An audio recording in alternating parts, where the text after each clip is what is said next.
भाष्य अवतरणिका मानुष एव लोके वर्णाश्रमादि कर्माधिकारो नान्येषु लोकेषु इति नियमः किमि निमित्त इति।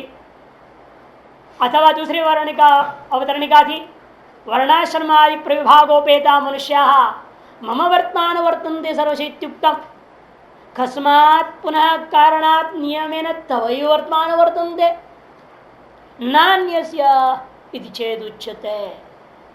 जवाब में भगवान ने कहा चातुर्वर्ण्यम मया सृष्टम गुण कर्म विभागशः तस्य कर्तारमपि मां विद्य कर्तारम अव्ययम्। चातुर्वर्ण्यम मया सृष्टम, चातुर्वर्ण्यम में ही लोग बड़ा विवाद कर देते हैं। भगवान ने कहा गुण कर्म विभागशः मया सृष्टम, इधर गुण कर्म विभागशः वस्तु अतः श्लोक भी लोगों ने बना दिया जन्म जाए थे शूद्र, लेकिन ऐसा नहीं है। अनेकों श्रुति स्मृतियां प्रमाण है।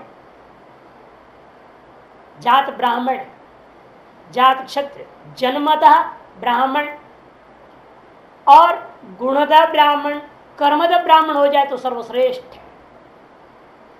जन्मतः ब्राह्मण, गुणतः ब्राह्मण, कर्मतः क्षत्रिय शूद्र हो जाए तो वह निकृष्ट होते जाता है। और जन्मतः ब्राह्मण, गुणतः क्षत्रिय शूद्र हुआ, कर्मतः क्षत्रिय शूद्र हुआ और घटिया होते जाता है। इस तरह से महाभारत विस्तार रूपेण विवेचन है वर्ण व्यवस्था का। अतः जन्मतः ब्राह्मण भी होते ही हैं और शास्त्रों में भी सारा व्यवस्था है उसमें। और छांदोग्य उपनिषद तो सबसे श्रेष्ठ प्रमाण बन जाता है। जब जाबाल ने आकर के सत्यकाम ने सत्य वचन बोला तो क्या बोलते ऋषि, नायम ब्राह्मण व्यत्सुमरति, यह ब्राह्मण से अलग कोई दूसरा नहीं हो सकता। क्योंकि संस्कार कहाँ हुआ था, जन्म को लेकर के तो कह रहा है ना। उसने सत्य वचन बोला, उस गुण को आधार पहचान करके वो कहते निश्चित रूप में जन्मद ब्राह्मण ही होगा, दूसरा नहीं हो सकता। शांति उपनिषद से बढ़कर क्या होगा वेद में प्रमाण। जन्मतः ब्राह्मण, जन्मतः क्षत्रिय, जन्मतः वैश्य, जन्मतः शूद्र होते ही हैं। आरंभ में भी गुण और कर्म के आधार पर जो जन्म दिया, जिनको उनके गुण और कर्म के उनको वर्णों में जन्म दे दिया है। और आज भी वही प्रक्रिया है, जो जहाँ जन्म ले रहा है उसके पूर्व जन्मों के गुण और कर्म के आधार पर उसको वहां जन्म दे दिया जा रहा है। और जन्म मिलने के बाद आप कहेंगे महाराज ब्राह्मण घर में तो उसको पैदा हुआ, लेकिन ब्राह्मण का गुण कर्म कुछ भी नहीं दिख रहा है इसमें। यदि कोई कहते हैं इसे कोई संशय नहीं है, पूर्व जन्मों के प्रारब्ध जो बना था, प्रारब्ध कर्म जब बन रहा था उस समय उसके गुण कर्म इस तरह के थे जिसके उसके ब्राह्मण कर्म में जन्म हुआ। तो उत्तर काल में, जन्मोत्तर काल में वह पुरुषार्थ जो है उसी दिशा में न करते हुए विपरीत दिशा में कर रहा है, तो उसके अनुसार अगला जन्म उसको दंड मिलेगा। इसलिए भगवान अर्जुन को रोक रहे ना संन्यास से, क्योंकि तुम जहां जन्म लिए हो उस वर्ण के मुताबिक तुम्हें आश्रम परंपरा को स्वीकार करना चाहिए। तुम गलत दिशा में जा रहे हो, संन्यास आश्रम में तुम्हारा अधिकार नहीं, और तुम वहां जाओगे फिर अगला जन्म तुम्हारा और बिगड़ जाएगा। इसलिए व्यक्ति को जो जहां जन्म लिया है उसको अपने वर्ण और आश्रम को समझते हुए तदनुसार उसको आचरण में लाना चाहिए। उससे थोड़ा सा भी इधर उधर जाने की चेष्टा, अवसर भले मिले, उसे ज्यादा लाभ भले दिखाई दे, तो भी उसे त्याग देना चाहिए। ये सुदाम के दृष्टांत पहले भी ना किया था मैंने कि वो बंदी जन का कर्म उसको मिल रहा था, वो कर्म करता तो खूब धन मिलता उसको, राजा की स्तुति करने का कर्म, लेकिन उसने त्याग दिया उसको। आगे नहीं होगा। मेरा अपना वर्ण के अनुसार और गृहस्थ आश्रम में हूँ, इस वजह मेरे का जो कर्म विहित है वो उसमें ये बंदी जन का स्तुति कर्म नहीं है, कोई झूठी स्तुति तो बिल्कुल ही नहीं। यथार्थ प्रसंगवशात यदि राजा के घर में आवे, ये राजा के पास किसी कारणवश जाए तो सत्य वचन बोल सकता है, वहां पर सत्य स्तुति करे, वास्तविक उसकी जो सामर्थ्य है वो गुणगान करके अपना कुछ प्राप्त कर सकता है। वह भी आपातकाल में, मर्यादा उसका नहीं है ना, आपातकाल में मर्यादा नास्ती, अन्यथा नहीं कर सकता हो। यद्यपि शास्त्र सिद्धांत के अनुसार तो आपातकाल में भी कोशिश करना चाहिए, वर्णाश्रम को त्यागना नहीं है। अब ऐसे गले गले घंटी बज जाए तो क्या करे आदमी। ऐसा हरिश्चंद्र ने क्या किया, चांडाल का कर्म कर दिया क्षत्रिय होकर के, चांडाल का कर्म था मुर्दा जलाना, करना पड़ा, वो आपद धर्म कहा जाता है। मजबूरी थी, क्या करें, कहीं नौकरी नहीं मिली।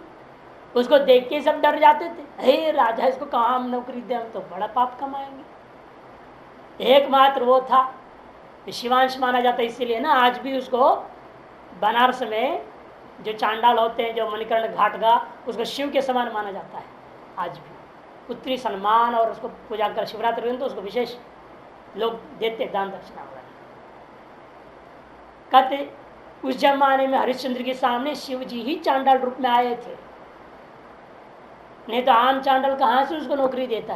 सत्य हरिश्चंद्र के सामने किसी को खड़ा होने की हिम्मत कैसे हो सकती है, तो शिव ही थे उस रूप में। और वही बाद में एक और प्रमाण मिल जाता है, शंकराचार्य के सामने शिव ही आए थे चांडाल के रूप में परीक्षा लेने के लिए। तो इसी वजह से माना जाता है, तो आपद धर्म बनता है कि वो वर्ण का अतिक्रमण कर गया, वर्ण धर्म का अतिक्रमण कर गया, अन्यथा नहीं करनी चाहिए, ये सिद्धांत। और दूसरी यहाँ पर चातुर्वर्ण शब्द में लोग समास को लेकर गड़बड़, तद्धित को लेकर गड़बड़ करते हैं।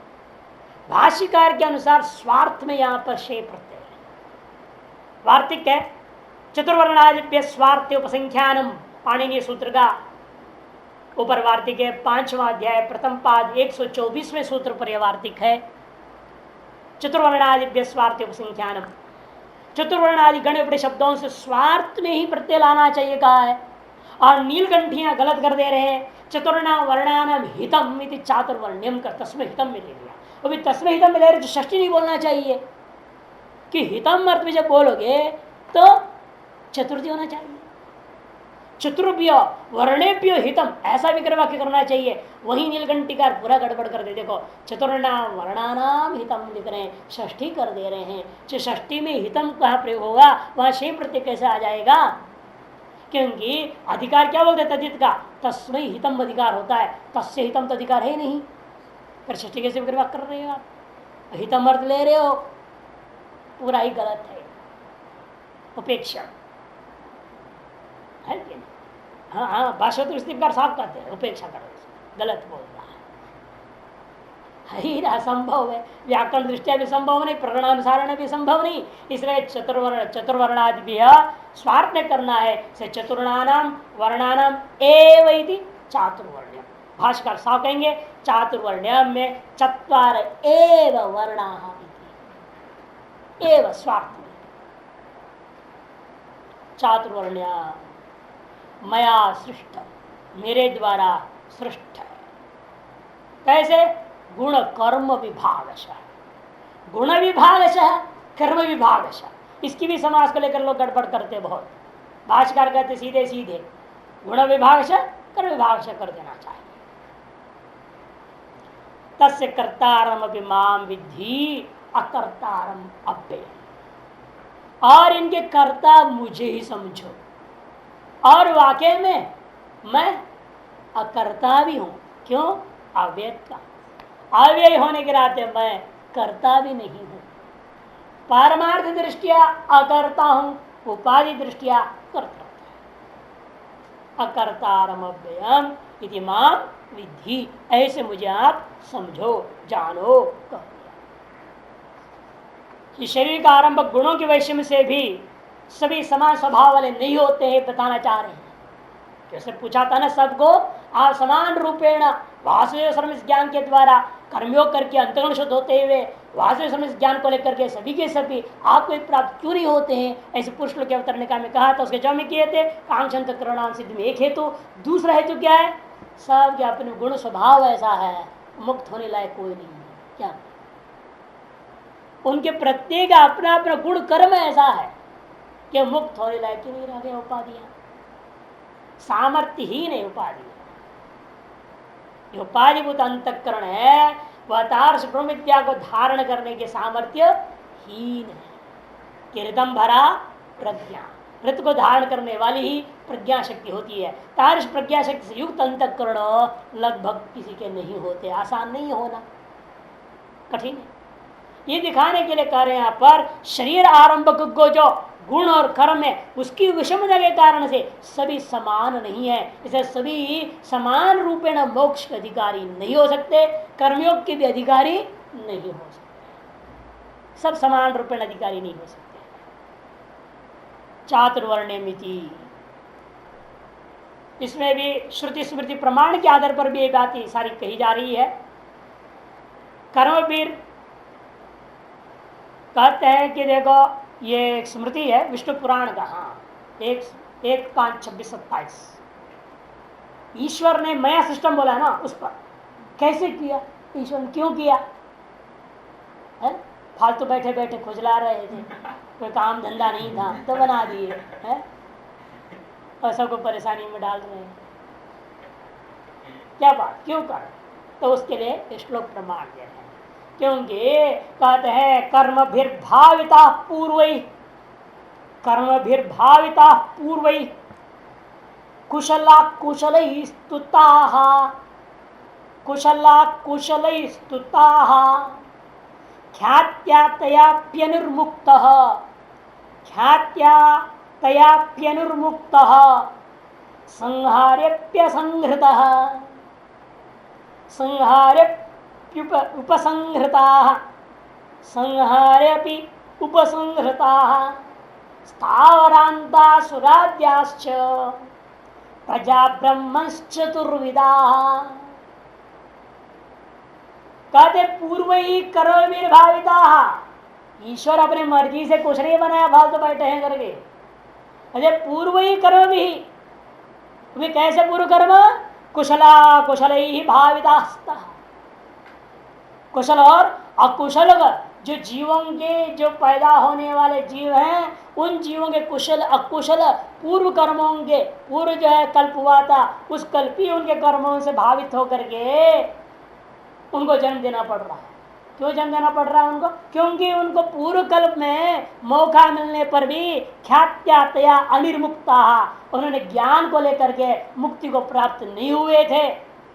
फिर कहाँ थे इतने बीच में, अब बीच में कहाँ गए थे, कहते संहारे भी उपसंहृता, वो जो सृष्टि का प्रलय काल में ये सब मेरे पेट में समाहित हो, सबको मैं कवलीकरण कर लिया, उपसंहार कर लिया था।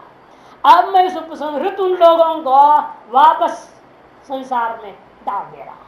स्थावरांता सुराद्याश्च, स्थावर पर्यंत सुरादि से लेकर के सभी प्रजा हे ब्रह्मन चतुर्विदा, सब में 4 वर्ण। केवल मनुष्यों में मत समझना, पेड़ों में भी 4 वर्ण, ब्राह्मण पेड़ है, क्षत्रिय पेड़ है, वैश्य पेड़ है, शूद्र पेड़ है। हर पेड़ में आम के भी ब्राह्मण आम, क्षत्रिय वैश्य आम, शूद्र आम, कौन से आम खा रहे हैं आप जानिए, तो पेड़ पर डिपेंड है, जिस पेड़ में जैसे फल मिलेगा वैसा है। और इसके लिए रुद्राक्ष जाबालोपनिषद देखो, उपनिषद रुद्राक्ष जाबालोपनिषद, उसमें रुद्राक्ष पेड़ों के बारे वर्णन किया। ब्राह्मण रुद्राक्ष पेड़, क्षत्रिय रुद्राक्ष पेड़ का पहचानेंगे कैसे, उसका फल को देखो, अंदर जो गुटली जब फल है ना रुद्राक्ष फल, वो जब कच्चा में निकालेंगे हरा ऊपर का, उसके बाद उसके अंदर का रंग कैसा है, सफ़ेद है, हल्का पीला है, हल्का लाल है, किस रंग का है, उसके अनुसार ब्राह्मण क्षेत्र में शूद्र को। इसे आम की गुटली देखनी पड़ेगी, वो सफ़ेद है कि हल्का पीलापन के साथ है, लालिमा के साथ है, कालापन के साथ है, ब्राह्मण क्षेत्र में शूद्र को, उसके आधार पेड़ को निर्णय करना पड़ेगा।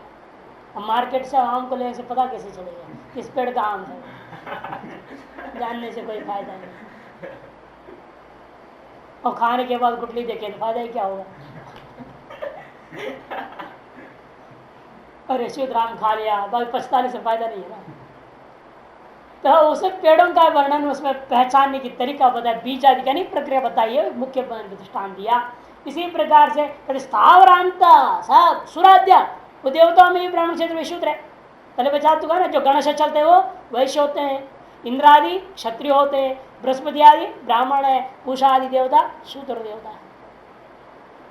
तो देवताओं में भी 4 वर्ण है, सकल ही नहीं, इसलिए कहते सुराध्यास आरंभ करके स्थावरांता सबको मैंने चातुर्वर्ण पूर्वक सृष्टि किया कि सभी में जीव है और सभी अपने गुण और कर्म के आधार पर, अपने कुशल कर्मों के आधार पर उनको तत्व योनि की प्राप्ति हुई है। और प्रत्येक योनि में चातुर्वर्ण की व्यवस्था है। इतना ही वहां वर्ण व्यवस्था है, इसलिए वहां क्या कहते हैं वर्णा। आश्रम व्यवस्था नहीं है उनमें, आश्रम व्यवस्था मनुष्य लोक में ही, अन्य वर्ण व्यवस्था सकल में सुराज से लेकर के स्थावर पर्यंत, और लेकिन आश्रम व्यवस्था मनुष्य वर्ण मात्र में, अन्य 1-5-27 से लेकर के वहां एक्चुअली 1-5 पूरा ही अध्याय समझ लीजिए। यही विचार बड़ा सुंदर मैत्री का संवाद है। मैत्री ऋषि से पूछा जा रहा है और वो जवाब देते जाते हैं। तो पूरी संवाद इसी को लेकर के कि सृष्टि का आरंभ क्यों हुआ, क्या कारण हो सकते थे, सब पूछे हैं, उसका विस्तार में समझा रहे हैं। उसमें से 2 श्लोक हमने यहाँ चतुर्वर्ण के लिए चतुर्विधा जो संबंध आया तो बता रहे 1-5 विष्णु पुराण 26-27।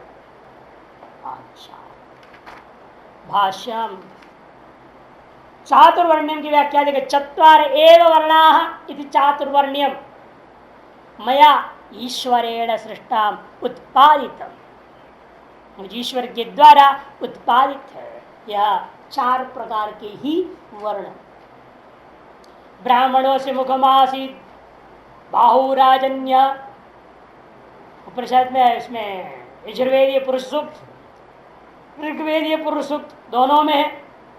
यजुर्वेद में 31वां अध्याय 11वां मंत्र है, ऋग्वेद में 8वां मंडल 4था अध्याय 19वें अनुवाक 2रा मंत्र 8492 ऋग्वेद, और यजुर्वेद में 31:11 इत्यादि श्रुदय है।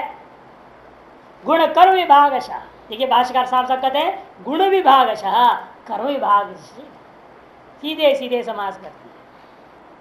यदि भी नीलकंठिकार अलग लेते हैं वो तो बिल्कुल ही द्वंद्व एकवत भाव समास आदि कर दिया उन्होंने, और गुण से क्या लेते हैं वो द्रव्य देवता आदि कर्मकांड में जैसे होता है गुण, और कर्म से कर्म अग्निहोत्र आदि पूरे मीमांसा के आधार पर चल दिया उन्होंने।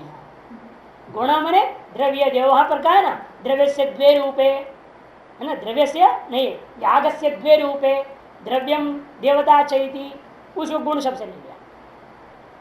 और कर्म क्या है अग्निहोत्र कर्म, एक गुण कर्म विभाग ऐसा साधारण असाधारण विभाग है ना। विभाग क्या है वहां, इनमें भी साधारण कर्म असाधारण कर्म, साधारण देवता असाधारण देवता, साधारण द्रव्य असाधारण धन द्रव्य, इस प्रकार से भाग पूर्वक मैंने सृष्टि कर दिया। किनके लिए, चारों वर्णों का हित में, इसलिए हित कर दिया। चार वर्णों का हित में मैंने गुण और कर्मों को विभाग पर सृष्टि कर दिया। और 4 वर्ण कहां से टपक गए थे वो पता नहीं अरे ईश्वर ने 4 वर्णों का हित में ये सब पैदा कर दिया, तो 4 वर्ण कहां से आए, ये पूछना पड़ेगा नीलकंठ महाराज से। महाराज अब कहां से लिख रहे हो, ये व्याख्या कैसी हो सकती है। पहले चातुर्वर्ण की सृष्टि हो तब तो उसके हित में द्रव्य द्रव्य कर्म की बात क्या आएगी। अब मनुष्य पैदा नहीं है, द्रव्य कर्म क्या करेंगे। आदमी सोच, कई बार तो व्याख्या करने वाले पता नहीं कहाँ उनकी वो भांग खा करके लिए करेंगे क्या, भगवान जाने, उल्टा सल्टा लिख देते हैं व्याख्या है। और जब अग्निहोत्र आदि कर्म भी चातुर्वर्ण का हितकारी होगा, शूद्र तो कर नहीं सकता। तब कहेंगे उनका भी हित कैसे हो जाता है, यज्ञ करेंगे ना उस स्वर्ग में प्रसन्न होगा, वर्षा होगी, अन्न होगा, अन्न खाएगा वो, इसीलिए अन्न का खाने वाला होने से उसकी हित हो गया। लक्षणा करनी पड़ेगी। इन लोगों को डायरेक्ट कर्म करने से स्वर्ग आदि प्राप्ति, डायरेक्ट कर्म करते हैं सीधे, साक्षात इनका संबंध बनता है 3 वर्णों का, और उसका परंपरा संबंध मानना पड़ेगा। ऐसे उल्टपटांग कल्पना करने की क्या जरूरत है। वो भी बाद में कहते यद्वा गुण विभाग से प्रभाषित योज्यम, भाष्यकार का मत भी ले रहा है अंत बाद में यद्वा कहा करके। सत्य प्रधान ब्राह्मण भाष्यकार यदि कहेंगे देखिए इत्यादि श्रुतय है गुण कर विभाग का गुण विभाग कर विभाग यदि गुण क्या यहाँ लेना, सत्व रजतम गुण लेना, यहाँ द्रव्य देवता नहीं, सत्व रजतमांसी गुणा, सत्व रजतमांसी गुणा। अब उसकी व्यवस्था दे रहे हैं। तत्र सात्विक सत्व प्रधान से ब्राह्मण से शमोदम तव इत्यादि कर्माणि विभाग दिखा रहे। गुण विभाग क्या है? ब्राह्मण में सत्व प्रधान है, रज और तमो गौण है ब्राह्मण से। और कर्म क्या उसका?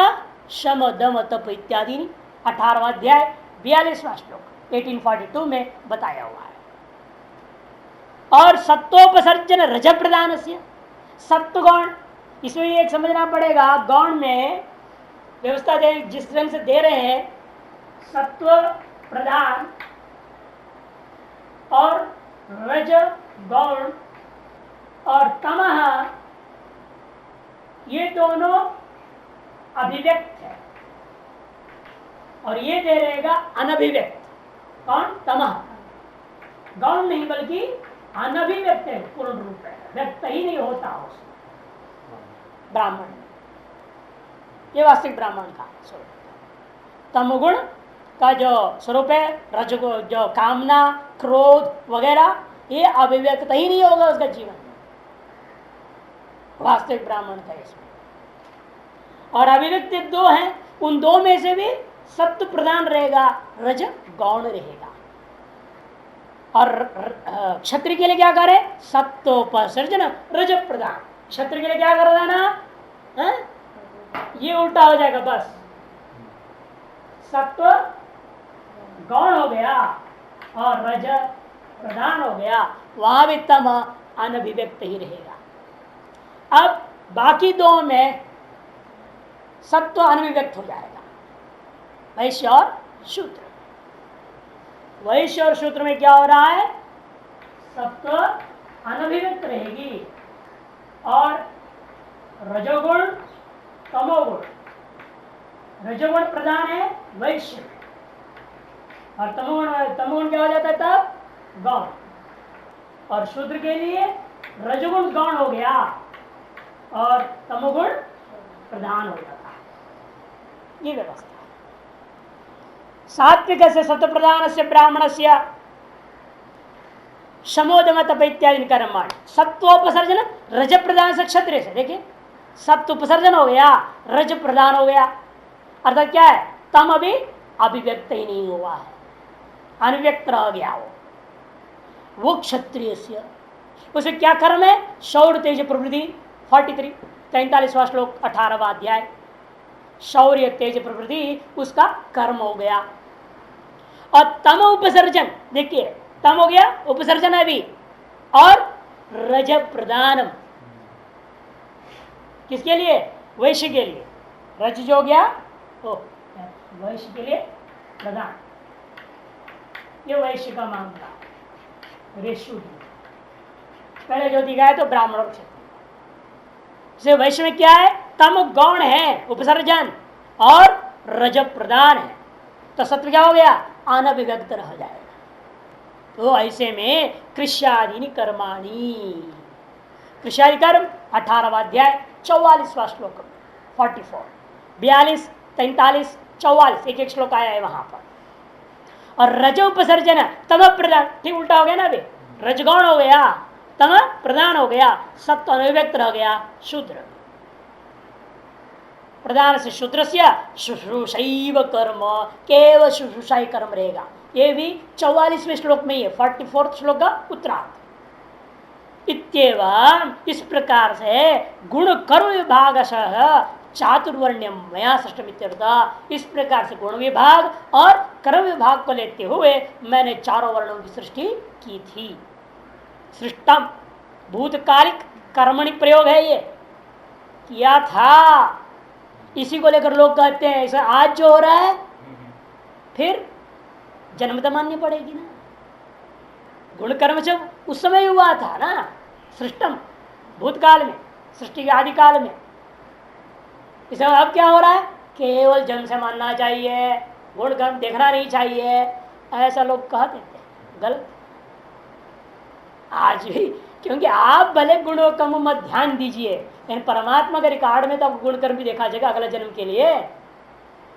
भले आप ध्यान दो ना दो, आप मानो या ना मानो, लेकिन भगवान के रिकॉर्ड में देखा जाएगा ब्राह्मण होकर इसने क्या किया, इसको ब्राह्मण घर में जन्म दिया पिछले गुण और कर्मों की वजह से, लेकिन अब इसने क्या पुरुषार्थ किया, उस और ब्राह्मणत्व को आगे बढ़ाया या बैक गियर में गाड़ी चला दिया था, इसने क्या किया है देखा जाएगा। उसी हिसाब से अगला जन्म मिलेगा उसको। यदि यहाँ ब्राह्मण जन्म मिला कर्म लेकिन गुण न कर्म दोनों नहीं रह गया, फिर तो म्लेच्छ हो जाएगा अगला जन्म। और गुण नहीं कर्म मात्र है तो गुण है कर्म नहीं है तो सारे देखी जाएगी ना। उसी हिसाब से अगला जन्म का तय होना है। इसे कहते हैं कि आप मानो ना मानो मेरी व्यवस्था है संसार की। भगवान की अपनी संसार है, उस संसार की अपनी व्यवस्था कर रखा है। उस संसार में रहने वाले आप मानिए न मानिए मर्जी आपकी, उसके अनुसार वो दंड अपने आप देते रहेगा। तच्चैदम चातुर्वर्ण्यम नान्येषु लोकेषु अतो मानुषे लोके विशेषण। वह यह जो चातुर्वर्ण्य मानुष्य लोक अन्य लोकों में नहीं है, इसलिए मानुषे लोक ऐसा पूर्व में विशेषण दिया गया था। ये जो भाष्यकार कह रहे हैं वर्तमान प्रकरणानुसार है, लेकिन पुराणों के अंदर क्या है, सकल लोकों में सकल योनियों में चातुर्वर्ण की व्यवस्था है, आश्रम व्यवस्था नहीं है। आश्रम व्यवस्था केवल मनुष्य लोक में हो सकता है, वर्ण व्यवस्था मनुष्य लोक से भिन्न लोकों में भी है। इसलिए चातुर्वर्ण्यम नान्येषु लोकेषु अथवा मानुषे लोके विशेषणम, ये जो पुरुष लोक को इस श्लोक के साथ जोड़ के विशेषण विशेष बना करके भाष्यकार बोल रहे हैं। इस श्लोक में तो है नहीं, मानुषे लोके नहीं है इस श्लोक में। भाष्यकार जो पुरुष लोक में क्षेत्र में मानुषे लोके कहा था उसको इसके साथ समझ जोड़ते चातुर्वर्ण्यम के साथ में भी। और कहते हैं चातुर्वर्ण की व्यवस्था मनुष्य लोक मात्र में है, अन्य लोकों में नहीं है। इसको फिर अन्वय कैसे करोगे, पुराणों के विरुद्ध में बोल रहे भाष्यकार। विष्णु पुराण का विरुद्ध है, अन्य सकल पुराणों का विरुद्ध बोल रहे हैं। बल्कि रुद्रजाबाला उपनिषद वेद का एक शाखा का उपनिषद है, उस उपनिषद के भी खिलाफ बोल रहे हैं। उन्होंने पेड़ों में चारों वर्णों का वर्णन कर दिया है। इसलिए समझना पड़ता है भाष्यकार ने जानकर प्रकरण के अनुसार संकोच किया। श्रुति स्मृति पुराणों में कई भी बात का संकोच कर रहे हैं, प्रकरणानुसार उसका अपवाद नहीं कर रहे हैं, अपवाद नहीं कर रहे हैं। हंत तरी चातुर्वर्ण्य सर्गादे है कर्मण कर्तृत्वात् तत्फलेषु युज्यसे अतो न त्वं नित्य मुक्तो नितीश्वरेति उच्यते। तब प्रश्न उठता है कि भाई ठीक है, फिर तो आप उन सब कर्म को किए हैं। चातुर्वर्ण सृष्टि रूपा जो कर्म है, सर्गादे है चातुर्वर्ण सर्गादे है कर्मण, सर्गादि रूपा जो कर्म, सृजन करना रूपी जो कर्म है। सर्गादि में सर्ग आदि काल नहीं लेना, सर्ग में सृष्टि आदि इत्यादि सृष्टि स्थिति लय रूपी जो कर्म, ये दर्श कर्म का आप करता हैं, आप करता हो गए। कर्मण कर्तृत्वात् चातुर्वर्ण्य सर्गस्य माने सृष्टि ही, चातुर्वर्ण्य का जो सृष्टि है आदि से क्या लेना, उसकी स्थिति कर रहे हैं, आगे लय करेंगे। ये जो आपके कर्म है, इस कर्म का आप करता है, तो आपके अंदर भी कर्तृत्व भोक्तृत्व आ गया।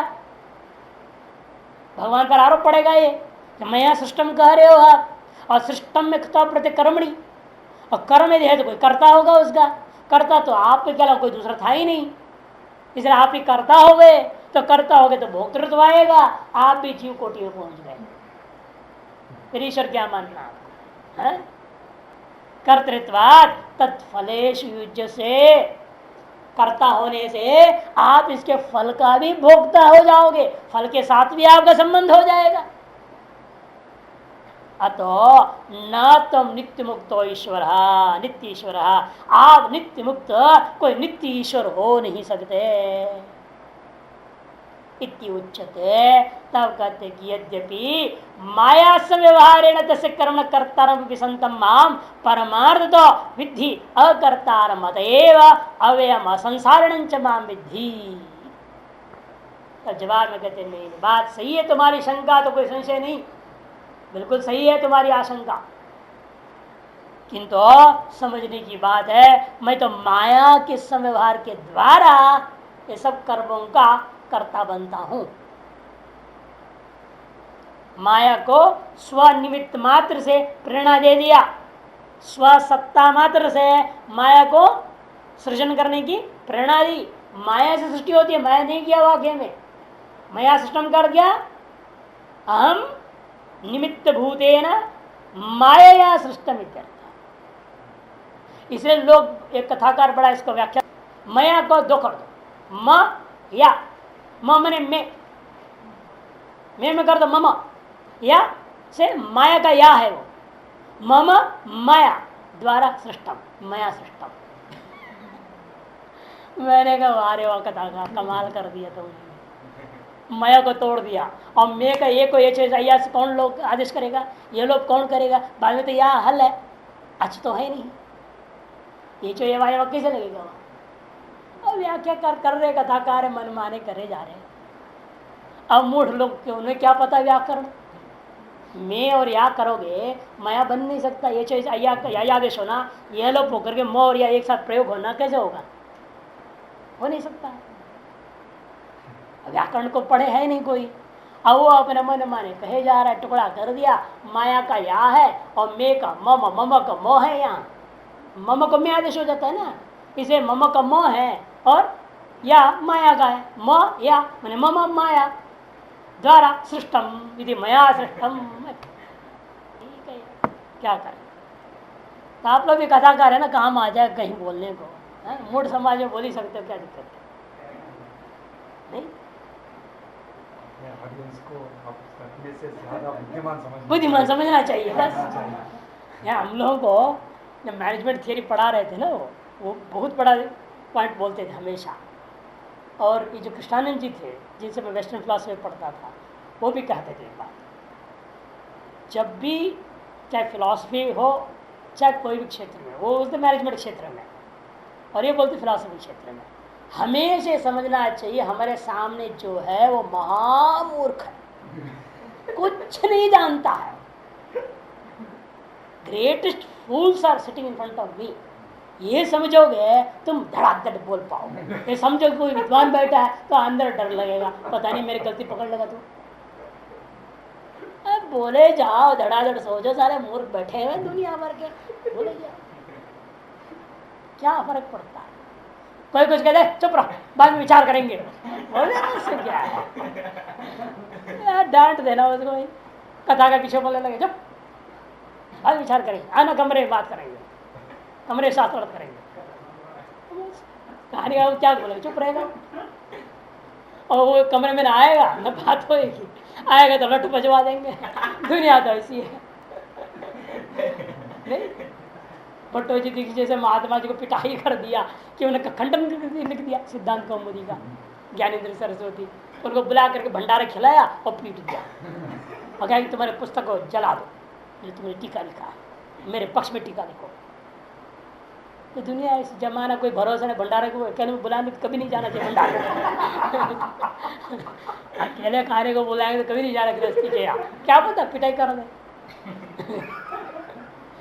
जाए तो दो चार मिल के जाना, लट लेके जाना पैदल, आजकल माथे से लट लेके चलते, इसीलिए झंझट का तो लट लेके चलो, कभी चार चलेंगे और कुछ वो आए टक्कर हम भी अटैक कर लेंगे।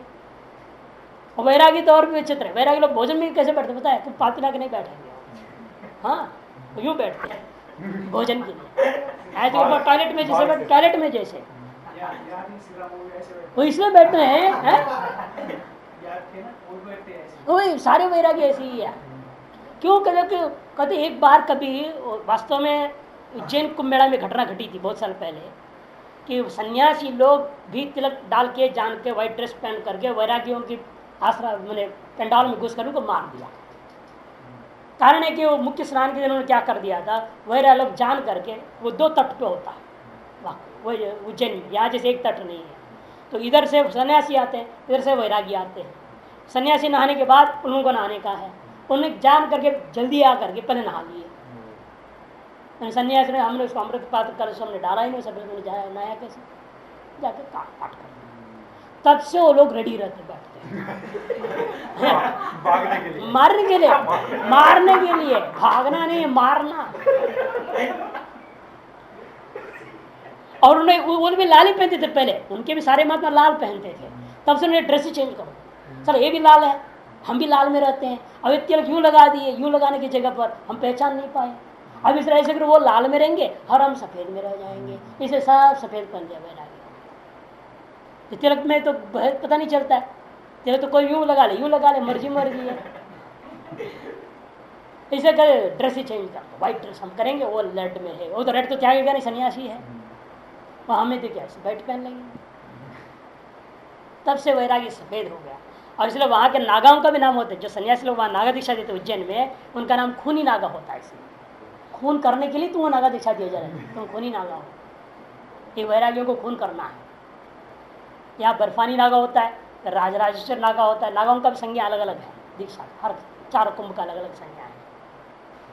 तो खैर ये सब संसार है, चल रहा है। माया, माया पर बोल, माया से माया ले लिया उसने, और भगवान भाष्यकार करे मैं भी माया समव्यवहार बोल ही रहे हैं ना, इसलिए उसके भी अपना समर्थन तो ही है। माया संव्यवहार तसे कर्म करता रहो भी, मैं जो है सृष्टि किया हूँ इसको, लेकिन माया के संव्यवहार के द्वारा मैंने इस कर्म का कर्ता बना हुआ हूँ, वास्तव में कर्ता नहीं हूँ। कर्तारम अपि संतम माम परमार्थ तो विद्धि अकर्तारम, परमार्थ तो मुझे अकर्ता ही समझो, अतएव इसे मैं अव्यय हूँ। अव्यय का मतलब क्या? व्यय मैंने संसार, अव्यय मैंने असंसारी हूँ। अव्यय मैंने असंसारिणं च माम विद्धि, असंसारी मुझे समझो। ये शांत कर्मणां कर्तारम माम मनने से परमार्थता तेषाम कर्तैव हम यतः, येषाम कर्मणाम किंतु जिन कर्मों का तुम मुझे कर्ता मानते हो, वास्तव में परमार्थता उनका अकर्ता ही हूँ। तेषाम अकर्तैव हम, क्यों आप अकर्ता हो गए? भाई कर्म कर भी रहे हो, कर्म में करता नहीं, ऐसे कर सकते? भले माया से करो, किससे कर तो रहे हो आप, निमित्त तो आप बने हो, और आपकी ही अनुशासन है। दंड व्यवस्था में आपने क्या दिया है? कर्म की कर्ता की अपेक्षा से कर्म की निमित्त को ज्यादा दंड दिया जाता है, नियम है। कर्म कर रहा है कोई, और उस करने वाले को धन की सहायता देता है, वो ज्यादा दंडनीय है। और धन सहायता देने से भी जो सामर्थ्य की सहायता देता है और ज्यादा दंडनीय है। और बुद्धि से जो प्लानिंग करके उसको समझाता है ऐसे करना है, वो और ज्यादा दंडनीय है। और जो निमित्त बना हुआ है सारे खेल का, वो महादंड के योग है।